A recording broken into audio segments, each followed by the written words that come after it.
Welcome to the Bravo Papers, a safe space for all us Bravo fans who love to analyze, deconstruct, and talk about our favorite Bravo shows ad nauseum. There's no such thing as overanalyzing or reading too much into your favorite Bravo shows and Bravo celebrities here. So join me, Bravo and Botox, as I find the depth amongst the shallow.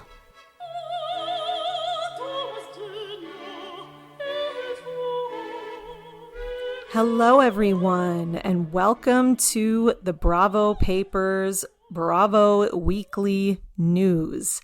Today is, what day is it? It's Monday, July 31st? Is that? Yes, July 31st. Wow, I can't believe it's the end of July already. It's like summer is just flying by. I mean, maybe it doesn't seem like it because it's really hot.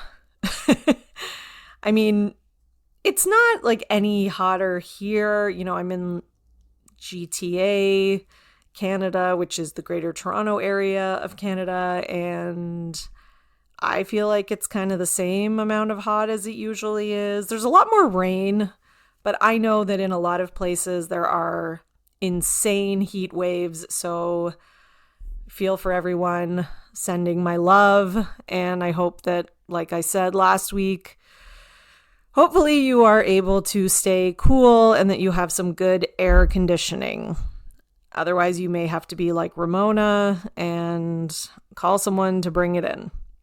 Okay, so before we get into today's episode, please, as usual, rate, review, subscribe, all that beautiful stuff. If you're listening, you can take a screenshot of the podcast, share it on your Instagram story.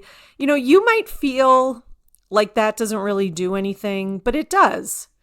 You know, even if you have like 100 followers or 200 or 300, which like most people have like 200 or whatever, something like that, that's more people that get to see it. And that helps me to, you know, spread the word and grow the pod, which is what I'm trying to do. You can tag me at Bravo and Botox and at the Bravo Papers so that they will go and check out my page. And I will also share it to my Instagram story. Please, if you know anyone, please tell them. I know I say this every week, but just do it. Please. It won't take long. And I know that people, like, they don't want to hear about some new form of entertainment. We're always recommending shows on Netflix and, you know, it's in one ear and out the other. But if you know someone who likes Bravo, a lot of us, you know, we love Bravo, but, you know, we kind of keep it on the DL, or maybe some people are still embarrassed or think of it as like trash reality. So if you know someone who shares your love in it, secretly they probably want to obsess about it as much as you do, and they probably can't get enough of it just like you, so you may as well tell them. Make sure you're following my podcast Instagram at the Bravo Papers and my YouTube channel, youtube.com, I don't know what that was, sorry, / at the Bravo Papers. All right, let's get into it. So this has been a busy news week, actually.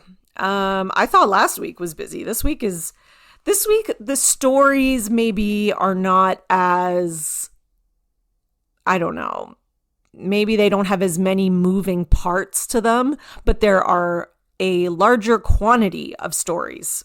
So first things first, probably the biggest story of the week, in my opinion, which is Nene Leakes and Carlos King interview. This is a big deal, a very big deal, because it's been a really long time since Nene has said anything and has done an interview like this where she's going to, like, you know, go back to the past of RHOA, talk about things that happened, about, you know, her leaving, her relationships with cast members. So it is a big deal. Now, little teaser here. I am going to be doing a special bonus deep dive episode into this interview after the second part airs. So the second part airs this week, I think on Tuesday or Wednesday. So stay tuned for that. But I'm not going to disappoint you because, you come here so that you're in the know. So here are some of the key points from the interview. Okay. And then I will comment and explore more of the intricacies and nuances of the interview and kind of discuss it when I do the bonus episode. So, few things from part 1 that Nene said. So she says that she has met Drew. And, that's when she made the comment that they are sitting in the house I built and it seems like it's tumbling down. Okay. So this was like a thing. Okay. Because then Sheree posted an Instagram story a tweet or an X or whatever the hell it's called now. I'm still calling it a tweet. I don't screw you, Elon. Okay, so Sheree said, our house. So caps on our, ... the beauty of an ensemble cast. Hashtag RHOA. So obviously that was in response to Nene saying it was the house that she built. Now, Sheree was getting absolutely destroyed in the comments for this tweet. I went through them and my God, people were not holding back. But, there is an argument to be made for Sheree's side. I am not really on that side, but I understand what she's saying. Of course, RHOA would not be what it is without it having the ensemble cast. Of course, they all worked like puzzle pieces together beautifully. However, Nene is still correct. The reason that Nene is still correct is because what she means by the house that I built is that this was not, when Atlanta came out and hit the scene, it was not just like another Housewives show. Okay, it was not just like another franchise. Okay, it rocked the world of Housewives, and that was because of Nene. Yes, the show was good, again, mostly because of Nene, who was the star, but also because of the ensemble cast, because they gave Nene people to play off of to go up against or whatever, all that kind of stuff, right? So yes, I understand what Sheree's saying. However, Nene is why it was on the map. Okay. And Nene being like a crossover star in terms of stuff that she was doing, I think the first place I ever saw Nene was on Fashion Police with Joan Rivers. And that actually made me want to watch Atlanta. Otherwise, I wasn't really tuned in to Bravo stuff at all. So that does kind of tell you something, right? Like Nene brought people in. Everyone I have friends who've never watched a Bravo show, don't watch Housewives, and they all know who Nene Leakes is. They don't know anyone else except Nene Leakes. So there it is. Do some of them maybe know other random people? Sometimes, but no. Anyways, so, Sheree, it would have been better for her to just say nothing in this case, I think, because, yeah, like I said, she's getting destroyed in the comments. And at the end of the day, Sheree has been back many times and, she hasn't been able to bring the show back to the level that it was at. And, have you ever seen like Nene's face is everywhere on social media? That's the other thing. It's like you can't get away from it. Every meme is her face because she just brought so much and she just had that like indefinable quality. Sheree has entertaining things about her and so did the other cast members, but again, not to the same degree. Like we just have to be honest about that. And that's okay. It's okay for there to be a person who's a bigger star than the others. That is usually what happens, actually. And not only was Nene just like a bigger star in the Atlanta show, she was a bigger star in the whole franchise of all the Housewives shows. She was the biggest star of all of them. She's more well known than Teresa or Vicky. Like name any of the other heavy hitters. Nene's the only one who's universal. That's just a fact. All right, so other key points from the interview is that she said the direction of the show changed when Kenya joined, which that's fair. I agree with that. Now, I don't think that was a bad thing because those seasons were amazing. So anyways, but I don't know if maybe she's referring to like long term. She said that she made $10,000 on her first season, $5,000 on the season 1 reunion, $50,000 on season 2, and season 3 she made $100,000, or she wasn't 100% sure, but the most was $150,000. And then after that, it obviously kept going up and up. Producers asked Nene to introduce Cynthia, but she didn't think that Cynthia was housewife material, which I can kind of see why, because she doesn't like come off that way. She talks about the guy that she was dating and that he was legally married but was going through the divorce. And she said she did not meet him before Greg passed. She said grieving is hard. She's thankful for him because he helped her to like keep busy, but they are currently on a break. She says that she does think Kenya and Portia were great additions to the show. And that, Portia was going to be fired, which, the first time I watched Atlanta all the way through, I was actually surprised when they brought Portia back, because I remember watching that first season and I didn't really know, I didn't look ahead or like Google spoilers or anything like that. And I remember thinking I just didn't feel like Portia fit in. She was like this, trying to be this perfect little wife, and she wouldn't go to the strip club and all that other stuff. I don't know. It just didn't make sense to me. And Kenya was such a bombshell on that first season. So I just kind of felt like Kenya stole the show. And Portia's first season, looking back, it was really good. But at the time, I can understand why she was on the chopping block. But apparently Candy and Nene called and begged production and really took up for Portia. And they were the reason that she got to stay on, which just makes me even more angry at Portia after what she did to Candy. All right, so she also said that she agrees season 6 is the best Atlanta cast from when she was on. She also said the show needs Kenya, but Kenya, I guess, isn't the star, which I would agree with that. And I love Kenya, but Kenya's like a good cog in the machine, but she's not the main cog to me. I do kind of think that that's something Atlanta's been missing a little bit, is a main.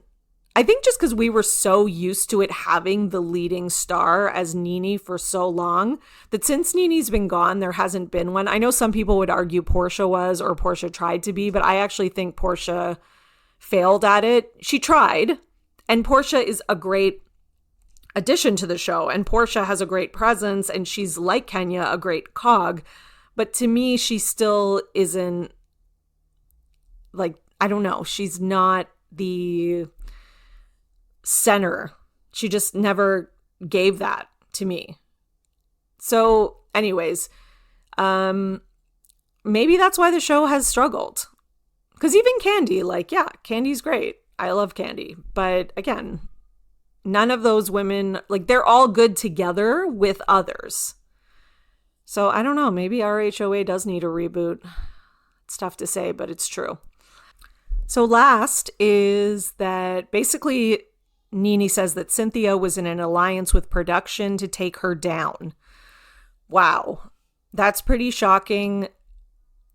I'm going to go into my reasons on the bonus episode, but I can believe it. I really can. I do, and I've always thought there was a lot more to Cynthia than the kind of nice demeanor that she tries to put off to the audience, for sure. All right, let's move along to the other big story that just broke yesterday, which is Real Housewives of Miami. Lisa Hochstein's Is it Stein or Steen? I think it's Stein. So Lisa's ex-husband, separated, whatever he is. He's not an ex-husband. They're not divorced yet, but they're separated. Her estranged husband, I guess we can call him, Lenny, is engaged to Katerina Mazepa. I'm not sure if I'm saying that right. Oh, you know what? This is how you pronounce it. Mistress. That's who he's engaged to. Okay. Her caption, so she posted it. It's beyond cheese. And it's like, it's vomit inducing. So just to warn you, you may want to just skip ahead 5 seconds. So she says, on top of an ancient pirate cave, overlooking the sunset over breathtaking Vedra, he asked to steal me away forever. And then there's like a little pirate emoji thing. Like, excuse me while I go barf? It's just like, ugh, God. And the pictures are just, he's wearing these like ridiculous sneakers that like high school kids wear. And, you know, not that I care if like a woman is taller than a man, because I don't think that needs to be a rule. But she's also just wearing like the biggest platform shoes of life. So she looks even more gigantic. And I don't know if she edited the pic or what, but she almost looks like she used like the Stretch app to make herself look a bit longer. Like, I honestly, go look at it. You can look her up and see it on her Instagram. Just be warned, it's vomit inducing. And just like the whole thing, you know, he asked to steal me away forever. Like, okay, first of all, you kind of stole him, so we can start with that, but whatever. Anyways, second of all, you think that he didn't play out this exact scene with Lisa, you know, 20 years ago or whatever. He's going to do the same thing to her. And I'm sure she probably doesn't care. Like, I saw a funny tweet that was like, imagine Lenny Hochstein being your dream man. Like, his bank account is her dream man. That's for sure. Do I think she's in love with him? No, I don't. Talk to me in 5 years when you're divorced. Sorry, I just really couldn't help myself with that one. Okay. The other thing, the other audacity that we need to talk about with this is that he proposed yesterday, which was Lisa's birthday. It's my birthday. My actual birthday. My idea of what my birthday should be. For my birthday party. It's my birthday. It's my birthday because I was born today. I mean, like, seriously, she was born, as Stassi would say. Stassi would be pissed about this. I bet you she is. It's just like, this man is going out of his way to dig at her. You know, like, this was planned. This was on purpose, right? He knew that this would cut, and he went for it with a dull knife. He's just trash. Okay. On top of that, Lenny's mom has to chime in. And I'm sorry, me with my clips today. These memes are popping in my head. I can't help myself. So Lenny's mom commented, and my God. So we know she was on Lisa's side for, I don't know, like a hot minute. And then, I mean, at the end of the day, it's her son. I get it, but it doesn't mean that you have to make comments like this. So this is what she said. So she commented on the post and said, I will be very happy that this time you are getting a woman who love and respect you. You certainly did not have that in your previous marriage. Good luck. Congratulations. Wow. Wow. That is rude. That is like, all you got to say is, I'm so happy that you have a loving, wonderful woman and that you're happy. But it's like, you know, the other thing it does is it waters down the meaning behind this engagement. Because the engagement is no longer about two people who are happy and in love. The engagement is about sticking it to Lisa. him doing it on Lisa's birthday, his mom coming on and making this comment. Like, it's like, do you guys even love each other? Is your mom even happy for you? Or is it just everything we're going to do is for spite? Next, we're going to have a house for spite. And we're going to decorate it the way that Lisa doesn't like, take pictures and post those, and then make comments about how, oh, that new interior design is so much better than that old house with, that blonde woman decorated. Like, seriously. Then they're going to have babies, and they're going to name them names that they know Lisa hates. Something like that.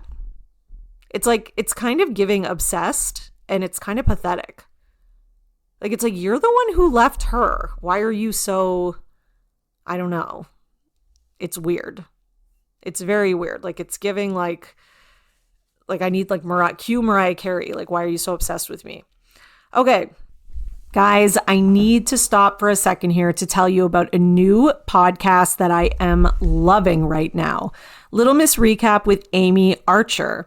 If you love scripted TV as much as you love reality TV like I do, you're going to love Little Miss Recap. Amy covers so many great shows, including In Just Like That, The Bear, and also some of the documentaries that I might be watching and not telling people about, like Shiny Happy People, etc. And she's going to be covering the new season of Sister Wives. She even did a breakdown of the new trailer. It's so fun to listen to. Amy has like friends on and guest hosts every episode. So it's kind of like sitting in on a convo with your girlfriends about your favorite shows. And who doesn't want to do that? I am all in on hate watching and Just Like That. And having Amy's recaps after I watch the episodes is very helpful in sorting out my feelings and reactions to this very odd show. So check it out wherever you get your podcasts. I definitely recommend. We also need a Bethenny update here today. So thank you so much, everyone who sent comments about my bonus episode. I had so much fun recording it, despite how my tone may have sounded. People sent me their thoughts and some comments. It was great to hear from everyone. And thank you so much if you did send one. I did have a couple people be like, I don't think that Jill Zarin's story was not adding up. It does add up. That is true. Her story does technically add up. But what I will say is that it is a little strange that she changed kind of her spin of her feelings around it. That's what's changed more than once. Okay. So yes, I do think that she was okay with them filming in some capacity. I still don't believe that she didn't know Bethenny was mic'd. That one I have trouble believing. I do believe that there may have been some miscommunication, but I could see Jill leaving things a little vague on purpose. And maybe them doing that too. So I don't know. Like, I still do not think it is as big of a bombshell as Bethenny and Jill made it out to be on their podcast interview. But by no means am I trying to say like, oh, Jill is so evil that she lied about her husband's funeral. Like, no, she didn't. She was grieving. She was going through a hard time. She knew that the audience loved Bobby and that we all watched him. And she probably wanted this big thing to have a little bit of time on TV. And it's a way for everyone to say goodbye to Bobby. And I bet you she felt a little bit of shame and guilt about that. Like, I want the viewers to have their goodbye. I think it's important to show like just this little bit outside, but people are going to think that I'm like so fame hungry that, I can't even have my husband's funeral be sacred. Like, I could see her thinking that and thinking she would get judged for it, which, by the way, she's 100% right, because people did judge. So I don't blame her for that, but I don't think it was like a malicious, like Jill cares more about fame than Bobby. Like, no, absolutely not. So on that note, Bethenny did a video where she has kind of updated us on her thoughts since the Jill interview. I mean, what doesn't she update us her thoughts about? I mean, I'm surprised she doesn't describe her bowel movements at this point. But she did a video saying that the interview that the purpose of the interview with Jill was not for them to become best friends again. She said, we cleared everything, but says that she's been a wreck, she being Bethenny, all weekend from the podcast interview with Jill, because basically she doesn't want to open the door to like being best friends again with Jill. But she also said, I don't want to also be ratted out to the press and be in stupid, cheesy magazine headlines, etc. Okay. So first of all, that's already happening, Bethenny, because you do that to yourself.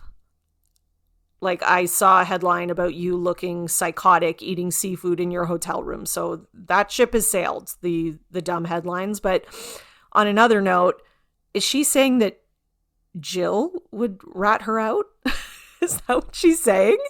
Like she builds this little bit of trust with Jill, has Jill on, and then now she's like throwing her under the bus. She's like, if I become friends with Jill, she's going to rat me out to the press whenever I do stuff with her, and I'm going to be in all these lame, headlines. Like, what? Okay, sorry. Okay. And then she says, okay, we saw each other on the plane that time. Jill asked her to go to something, like some event, and that she didn't want to go. So she's like, that's what I didn't want to happen. Right? Like, I don't want to be seen at events, like hawking gift bags. That's what she said. Like, she's so, like, that is so rude. You know what it reminds me of? It reminds me of Carol, when everybody was saying like Carol and Tinsley became such good friends. And then Carol was like, oh, I like her, but like, we're not like that good friends or whatever. Like, that's what it reminds me of. It's like Jill was like, oh, okay, we're rebuilding. And Bethenny was like, no, I just used you. Sorry about that. And also everything you do is cheesy and lame. And you are a fame hungry, thirsty ex-housewife. That's basically what Bethenny's saying. Not in so many words, but that's what she's saying. I'm sorry. That's true. If I was Jill, I'd be annoyed. Also, okay, a little update on the union thing. I stand by all my thoughts on that, especially given these new updates. So Bethenny has hired high-priced, high-powered attorneys in a fight for reality TV star protections and says this is going to be war. Okay, that's great, but who are they representing? That's what I want to know. Are they just going to walk into NBC Universal, who, by the way, have way bigger, way more important, higher priced attorneys? I'm just to put that out there. Anyways, so she's going to walk in with these attorneys that represent no one who is currently employed by this company to negotiate what contract? All the stars and shows have different contracts that are happening at different times. Is anybody who is currently working for Bravo or any of these networks actually currently renegotiating a contract? Are any of those people currently agreeing to go with Bethenny on this? Because if they're not, you can hire 9,000 high-priced lawyers and it's meaningless. She didn't, unless there's something I'm missing, tell me what they can do. This is giving like Emperor's New Clothes. Like, I feel like I'm crazy. Like, I feel like everyone is acting like Bethenny is wearing clothes, but she's walking around naked. Like, nothing makes sense. But then there's all these people online that are like, yes, because all they see is Bethenny supports unions. So, and all their hearts are in the right place because I am 100% pro-union. So I'm down with that too. But she's not actually, in this specific case, she's not actually doing anything. And this is how you really know it's gone to shit. Lisa Rinna has joined in. So Rinna has joined in on the convo, proving, like I said, how unserious this is. She posts on her Instagram, you know how she loves to make those story, create, post, whatever. So she posts her own little message. Hang on a sec. I'm going to find it. because I saved it. Okay, so this is what she wrote. Every @SAG/AFTRA member who is on a Bravo show should boycott BravoCon. You want them to start to take you seriously and pay you the money you deserve? ? Then start a reality show union per Bethenny. Time is now. So, okay, a few things about this. First of all, Lisa, it's very easy to boycott something that you weren't invited to. So Lisa's like, show 'em, own it. But like, she wasn't invited, so it's okay. Anyways, so easy for you to say. There's no paycheck happening for you. You're not currently on the show, but anyways. Okay, so boycott BravoCon. Let's go to that. Let's go to her calling for others who are actually employed, which is what she's talking about, to be fair. But you want them to take you seriously. Who are you talking to specifically? So just putting this out on a create mode Instagram story out into the socials, that no one is going to take you seriously. If you were actually contacting Kyle and all the people that you're friends with that currently work for Bravo and actually trying to get them to, join together and boycott the event, etc., then yeah, that is what would need to happen. And guess what? That happens off of social media, behind closed doors. And then once you have it worked out, then you can do a press release. And then the other thing that she says is start a reality show union per Bethenny. Okay, well, Lisa, Bethenny hasn't actually started a union. All she's done is do a bunch of press interviews that make her look like everyone's savior and like she's the savior of the little, poor, pathetic people. And that's it. She hasn't done anything yet. So, like, there's no example yet to follow. We need to actually see some progress. And Bethenny doing interviews to ET that's not progress in the real world. Okay, not in like fantasy land that these two seem to live in. Okay, so then Lisa Rinna reposts an article about herself as she would, that says Lisa Rinna wants reality TV stars to boycott BravoCon. Okay. And then she adds in like types in this little caption for it. And she says, I mean, if we're being real here, are we, Lisa? Shouldn't all the woke Bravo stans boycott BravoCon? Oh, okay. I get it now. This is because she's still mad that everyone gave her the finger last year. And she's still mad that she lost her job because everybody could tell that she's racist and annoying and that she makes shit up, etc. So this is really about her getting back at what she sees as quote unquote woke culture. Okay, I get it. So just like Bethenny, she doesn't give a shit about unions or about helping anyone or about helping her former co-stars. She only gives a shit about herself. Another person who is trying to feed their own ego and get revenge. Anyways, sorry. Then she says they love flexing how progressive they are by calling everybody racist and campaigning for reality stars to be fired. Okay. Oh, Lisa, why don't you at least try to hide your malintent? Just try, I beg you. Well, there's nothing more left-wing than workers' rights and unions. I hope all the passionate, left-leaning Bravo fans can sit BravoCon out this year to flex their progressive credentials. Okay, so if you go to BravoCon, just so you know, you are a right-wing extremist and you hate every social movement and you're sexist and racist and homophobic, according to Lisa Rinna.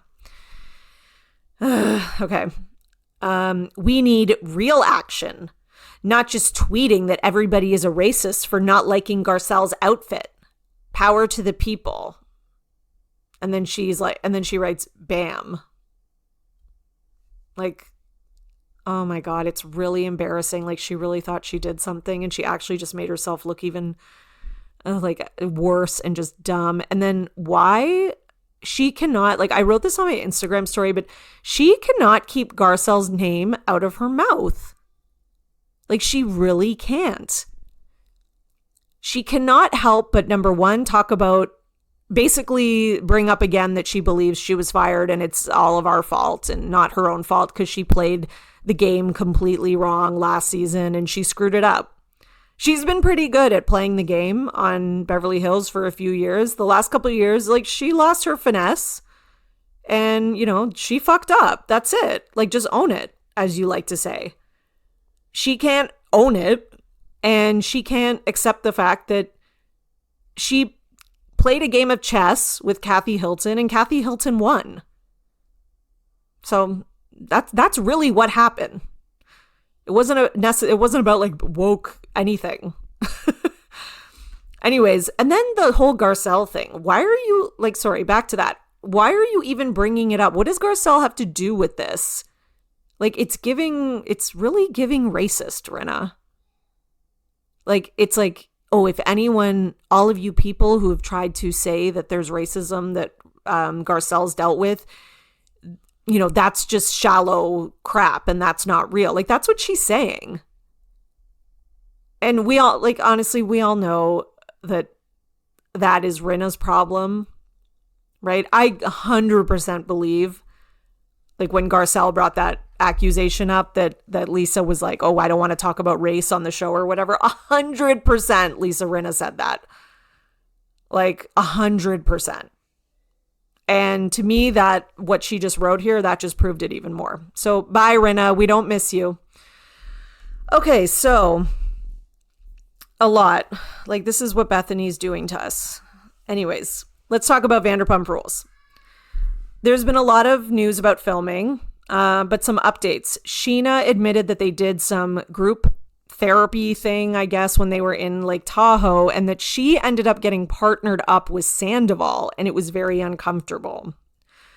Lala then, you know, did like a live thing, and she responded, and she was like, oh my God, Scheana, why did you share that? You're going to get in so much trouble, because I guess like she's giving away too much.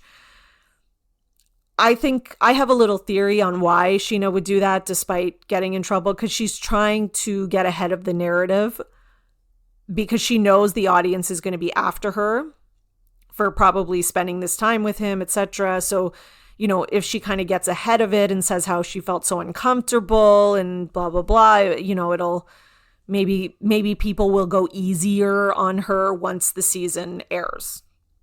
Just a theory. Lala also shared a pic after the Lake Tahoe trip. It was kind of like a group pic. Sandoval wasn't in it. But anyways, it said basically in the caption that she never thought she'd say this, but she can't wait to get back to LA for some Zen. So I guess that's her way of saying the therapy Zen thing was not working and that the trip was not Zen. So, you know, we look forward to seeing how not Zen it was. Thank you, Lala.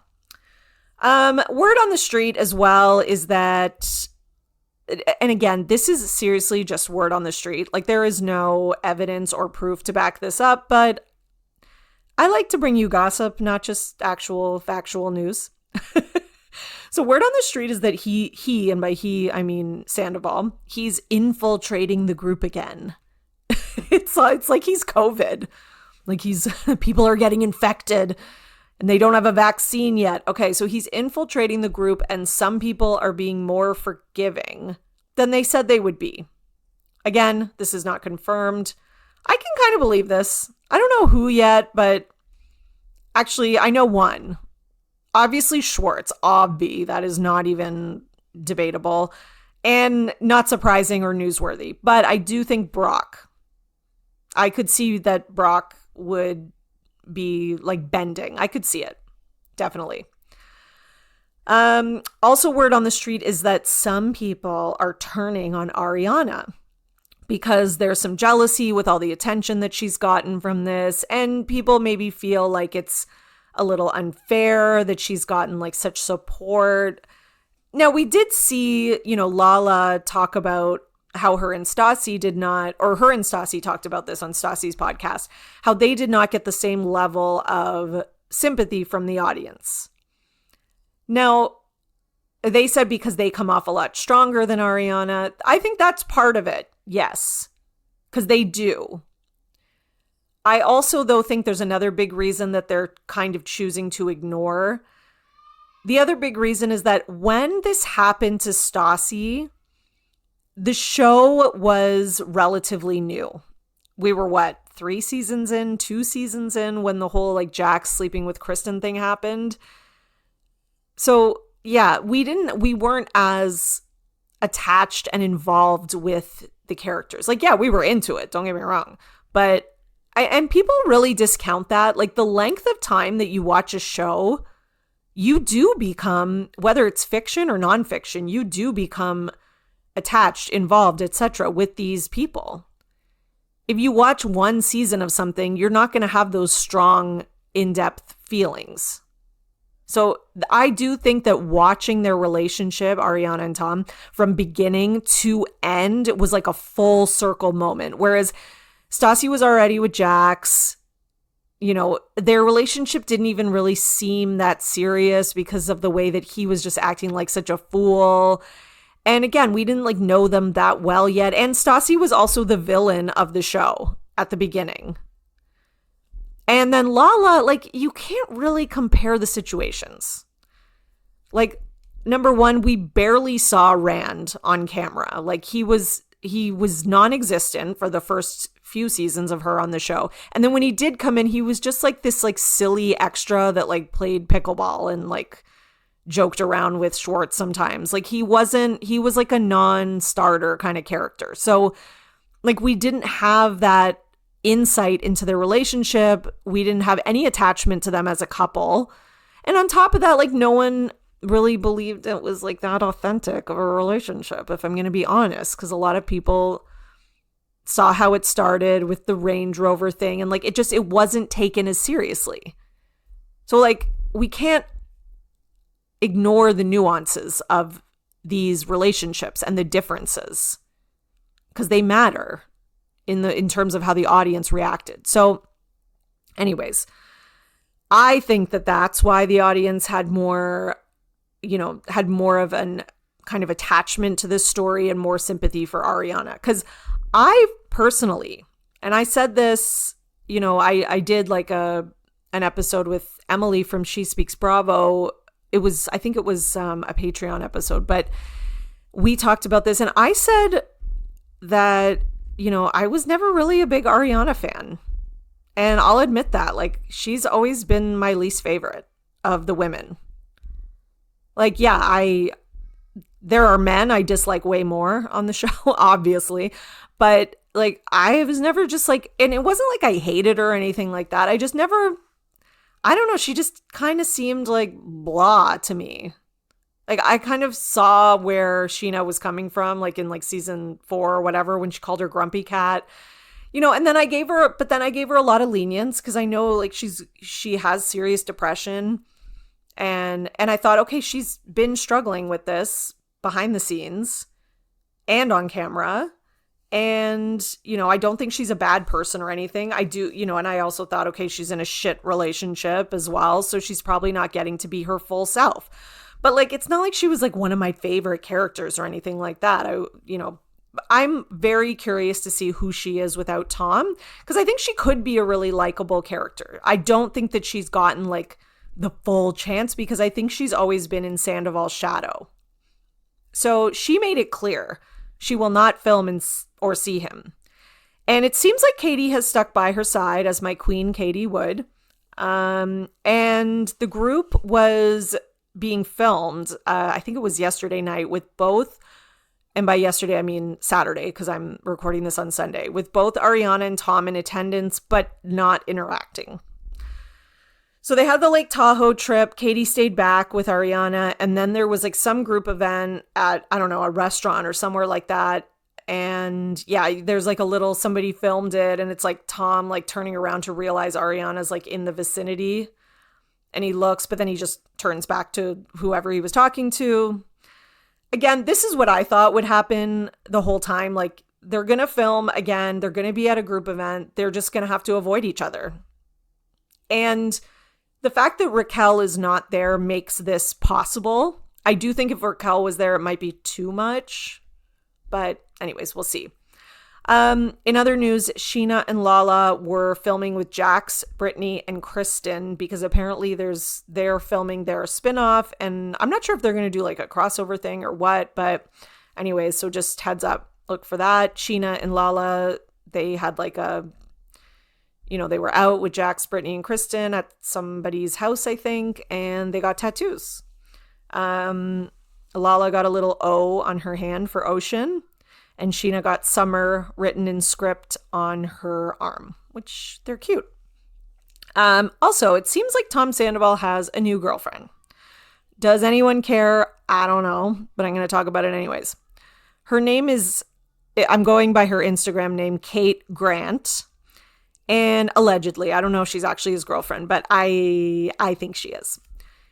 In my opinion. So they had a party. So Tom Sandoval had a party at the house that he still co-owns with Ariana, which they really need to deal with that. He had a party and it was just so cringe. Like there were some videos on social media and it was like this 40-year-old guy partying with a bunch of people that look way younger than him.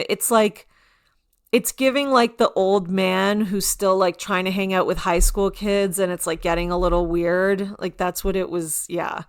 So we had that party. She was there. Lots of other young looking girls were there. Like somebody needs to card them and see if they're of age. And, there's lots of social media. This girl was there and, there's a bunch of like Instagram stories. People on Reddit have, taken screenshots, etc. Those amazing Reddit sleuths, did a good job. And, there's like him commenting like fire emojis on her pictures and liking them and stuff like that. So yeah, seems like that could be the next girlfriend. She's blonde, by the way. And she's blonde and she looks young. I don't know what else to say. Like if I had to guess, I would guess she's like 20, 21. She could be older. I'm just guessing purely on pictures. And again, they could be edited, so who knows. But then Ariana also had her friends over at the house that they still share, and James Kennedy was there. So she posted that like the next day or a couple days later, maybe trying to be like, screw you, dude. I'm having my people over too if you're going to do it. So good. There has been some also delays in something about her opening due to apparently like some sort of code violation. So I saw this on She Speaks Bravo's Instagram. So shout out to Emily Hanks. And she was saying that apparently she lives in LA. So she was saying that apparently in LA it is like a nightmare with these code violations because like depending on what inspector is coming in, they all have like different rules that they play by and like there's no consistency. So it's really hard. And it's, it's not easy to just have the permits and open up. You have to jump through a lot of hoops. So, however, it seems like fans are kind of turning on Ariana and being like, well, you said it was going to be open in May and like whatever. Anyways, like misogyny is a hell of a thing. Even with everything, like people are like done giving any sympathy to the woman, and they're just like, they just can't wait to start hating her again because that's just how it goes. Okay, so let's talk about the Real Housewives of Orange County, because apparently a wasted Shannon Beader was kicked out of a bar after screaming at her ex, John Jansen's daughter. So she was screaming at his daughter. But, okay, so social media sleuths, as they do, found the picture that she posted from that night with John, where it says, like, what a great night. So people are like, which is it? I mean, I could see Shannon screaming at someone and then also having a great night. Like, that's kind of Shannon-ish. So, it's not that confusing if you think back at who Shannon is, but... In other news, Tamara says that Jen, the new Jen, I can't remember her last name right now, I'm sorry, stayed on the show because of her relationship with Ryan. Basically what she's saying is that if her and Ryan had broken up, Jen wouldn't have been able to maintain her spot as a full-time housewife on RHOC. So she stayed with him to, to keep her spot. This doesn't, it could be true. Who knows? Or it could just be Tamra, making headlines, stirring up mess, because that's what Tamra loves doing. I don't know, but I think Jen would have still made it on. Like, she had an affair.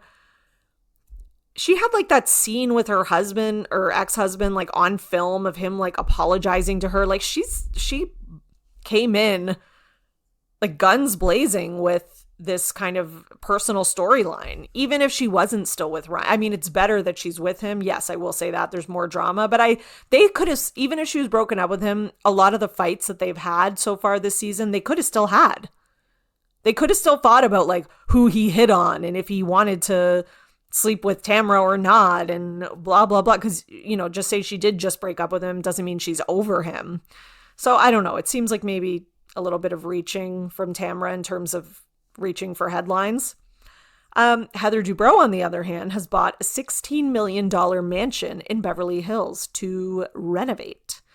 So she posted it, which a lot of people criticized because they said it was tone deaf, considering how people are struggling with money, which, like, that's what housewives do. They're tone deaf. I think that was the original premise of the show. But at the same time, us being able to criticize them and go in on them is also part of the show. So anyways, it's just another day in Bravo land. So she was asked, since you bought this Beverly Hills house, do you think you'd ever be willing to be on The Real Housewives of Beverly Hills? And she was like, never say never. So I think Heather is over the OC girls. And I think she's angling to pull a Taylor. I mean, Taylor does make more sense on OC, and I guess Heather in some ways makes more sense on Beverly Hills. I still don't want Heather on Beverly Hills, because Heather on Beverly Hills would not be good, because Beverly Hills has too many secret keepers, too many backdoor, behind the scenes manipulation, corruption, like all that kind of stuff. Like, they play it very, backdoor, secretive. That's the way they play the game over there. And that's what Heather loves, which is probably why she wants to go over there, which I get. But there'll be no one to push her out of her comfort zone. Whereas here in OC, she's getting pushed left, right, and center, because she's got, Tamra and others who are willing to do it. So I don't know. To me, it wouldn't necessarily make Heather better. She'd be the same, if not more boring. And it wouldn't bring anything to Beverly Hills. Like, her archetypal character is not needed in that ensemble in order for that ensemble to function. It is needed on OC, though. We do, she brings that sort of lifestyle porn. She brings that a kind of a different kind of girl in the ensemble. Like, it works. As much as maybe she doesn't like it all the time, it works. All right, we're going to go on to some sadder news, which is that Giselle Bryant from Real Housewives of Potomac, her father passed away, which is really sad. And, she did kind of like this beautiful tribute to him on social media. And then the girls from Potomac, they took her out. And her father's name is Curtis Graves. So he died at age 84. So rest in peace, Curtis Graves. And the girls took her out to kind of lift her spirits. And, they filmed a little video out at a restaurant. Charisse was there, no Karen. It doesn't mean that Karen, I don't want to jump to the, Karen wasn't there. Like, who knows? Maybe she had a prior engagement, or she was sick, or we don't know. I'm sure Karen was supportive too. I know those two have always been like frenemies and they've had their issues, but I think they're there for each other when real stuff like this happens. And by the way, I wanted to kind of update, because I know I mentioned last week about Charisse having lunch with Chris Samuels that she is confirmed friend of on the next season. So please give us inside info about that divorce, Charisse, because otherwise, what are you doing on the show? All right. Real Housewives of Beverly Hills. One more thing. Kyle Richards, our favorite infuriating housewife, was seen shopping with her friend, I guess is what we'll say for now, Morgan Wade in Aspen. And they're in a store, of course, a store that sells cowboy hats, and there's cowboy hats everywhere. It's just Kyle's always on brand. This is weird to me. I feel like Kyle, like she knew that this would happen. Like people on Instagram had already hunted down, actually it was at Face Reality 16 specifically, had already hunted down that Kyle was going to be like going to Aspen when Morgan Wade was performing, I believe. And then she goes out shopping with her and like, oh, they're wearing sunglasses. Like that's supposed to hide them. Everyone gets like clear as day pictures, like basically close up. And then it's in the press. I don't know. To me, this feels a little setup-y. I don't know. I feel like Kyle did this on purpose. I think maybe she's enjoying some of the, not all of the attention, but some of it. Maybe she's enjoying making people question, jamming up the ratings for the next season, even though it hasn't even started. But a lot of the ratings, it does start pre-season, right? You get the buzz going. So more on that. Quick note on Summer House Martha's Vineyard, which is, if you did watch that, you'll know who Silas is. If you did not, you need to go and watch it right now because it was amazing. So Silas will not be returning to Martha's Vineyard next season because he's overseas. He's been deployed. So not because, that's the reason as far as I know. But Jasmine will be filming without him. I don't have this 100% confirmed, but it's pretty much confirmed. And that'll be interesting. Interesting to see Jasmine without her husband, because that was like took over her whole summer and storyline. So I'll be interested to see what goes on when he's away. When Silas is away, Jasmine will play, I guess. We'll see. In Real Housewives of Atlanta news, they are filming the reunion. The dresses have been all over social media. It's kind of giving, like, I love the color scheme because it's kind of giving like the Little Mermaid. Like it's got these beautiful like blues and aquas and greens and whatever. The individual dresses, I don't love all of them. I actually really liked Kenya's. I know like some people didn't love it, but I thought Kenya's was really nice. Yeah, I thought they looked good overall. Like I love when they do a theme, and Atlanta always is great about themes. I really wish Beverly Hills would start doing that because they always just look like the most random hot mess. Sometimes they have individual looks that work, but not consistently enough. So I hope they go back to themes. Anyways, so Andy, though, put up a video from the reunion, like an Instagram story, as he does. And he said there's a receipt at this Real Housewives of Atlanta reunion that is the shadiest in the history of housewives. Okay, my guess is that it's something to do with the night of Bolo, and that maybe there's like an actual footage or text or something that confirms something that happened that night that we don't know about or that someone's been denying. That's all I can think of. I don't know. Or it's something that is not on any of our radars at all and will truly be shocking, which would be a nice surprise.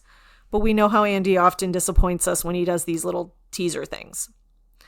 Last on the Atlanta news, Mark Daly, Kenya's terrible ex-husband, is asking Kenya to sign like some kind of release form because he is filming a reality show. Okay? So this man who has been putting Kenya through all these hoops about her having Brooklyn on the show and filming and trying to like use Marlo banging on the door as like a reason to say like, oh, Kenya's putting our daughter in the middle of drama, which is so stupid. Now the tables have turned, my friend, and he wants her to sign something. Okay, good luck with that. She might sign it. Possibly. But it would only be so that she could keep having Brooklyn on Atlanta. So I guess we'll see. Okay. On a somewhat similar note, I guess, but not because she was on Atlanta, Kim Zolciak. We haven't had some updates on her in a while. We know that allegedly her and Croy are back together, working things out, whatever that means. That doesn't mean that their money problems are magically gone, because Kim has been selling off her daughter's designer items online. Like the video I saw was a Chanel bag that she was asking like $5,500 for. So yeah, it seems like there's some desperation for money. And then she also had this like clickbait story where she had like turned off her comments and all that and been like, oh, I addressed the rumors of Brielle being pregnant. And it was like, what? Like, what? It was very jarring. It's like, okay, so your daughter might be pregnant? Like, what? Anyway, and then it was like, click link. So, like, wow. There is no level that Kim Zolciak will not stoop to. There's no level of lowness that she will stoop to for clicks and money. And I do think it could be out of desperation. And also just Kim. There is a Dumois blind as well that says that Kim is still seeing the quote unquote mystery man that she was maybe allegedly having an affair with. Again, it's just a blind. There's no confirmation or facts behind it, but I just wanted to share it so that we'll keep our eye on it. Meanwhile, in New Jersey land, we do have a story. We haven't had consistent New Jersey news in a little while. It's been nice. But Joe Gorga's ex-contractor is suing him for $110,000. So he is saying that Joe Gorga owes him $110,000 for materials that Joe used in his new home that he got from him and was supposed to pay him for. So the reason that now, you might be like, well, I've heard this story like 1,000 times. We all have. But what makes this one different is that he has hired a quote unquote powerhouse attorney from New York who specializes in lawsuits around construction. And apparently this man is like a shark. And the contractor wants a jury trial. He wants his money back. And if Joe loses, he'll also have to cover attorney fees, which will be huge. So Joe Gorga has also hired an attorney. So I guess he's, not just like running into his room, putting the blanket on his head like he usually does. And yeah, if he loses this, he could be in trouble.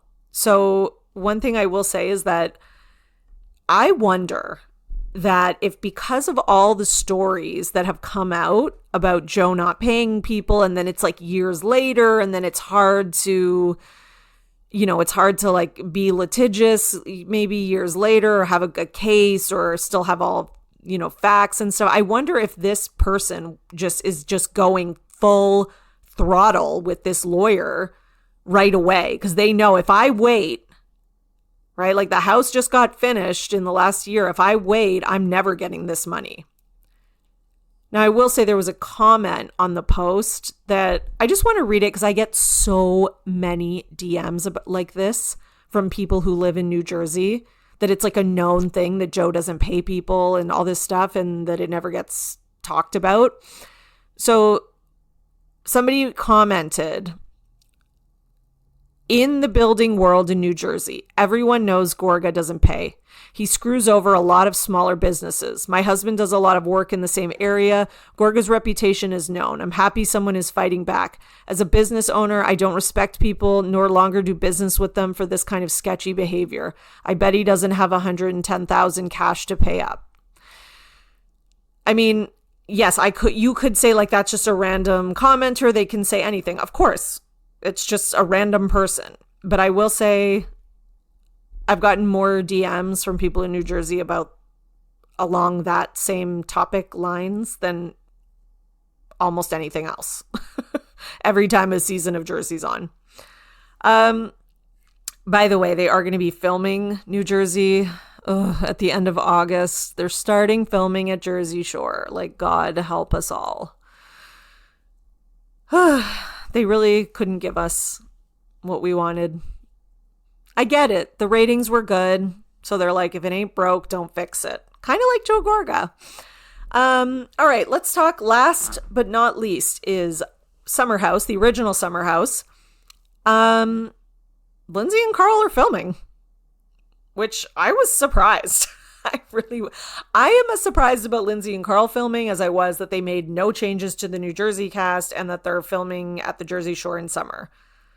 Like, it really felt like next year was going to be like the change year, but apparently it's not. So Lindsay is even seen in like a TikTok that they made dancing with Craig of all people. So I don't know. Maybe, they brought in an exorcist and there was some miracle. I have no idea. But it is hard to believe that this happened and that they're filming. But I guess that remains to be seen. All right. So that's the end of our news for today. So please stay tuned for my next couple bonus episodes. And I guarantee you that they will be worth it. I can't wait to dig deeper into the Nene Carlos interview, and I cannot wait to see hear the second half, because I'm sure it's going to be juicy, because the first half was pretty juicy too. And I would assume he saved more for the second half. On top of that, I am also working away at my Beverly Hills Richard Sisters deep dive, and that will be coming out later in August. It may have to be it's probably going to have to be a 2-parter, maybe even 3-parter, because my God, the Richard sisters are just like a gold mine of drama and juiciness. So stay tuned for that as well. I've got a lot of good stuff coming. Continue spreading the word, and you are now in the know for everything Bravo. See you next time. Thanks for listening, everyone. Please follow me on Twitter and Instagram at Bravo and Botox. And if you'd like to support me and the show, please rate, review, and subscribe to the show. You can also visit buymeacoffee.com/Bravo and Botox to send your love through some much needed caffeine. Until next time, at our next Bravo paper, bye.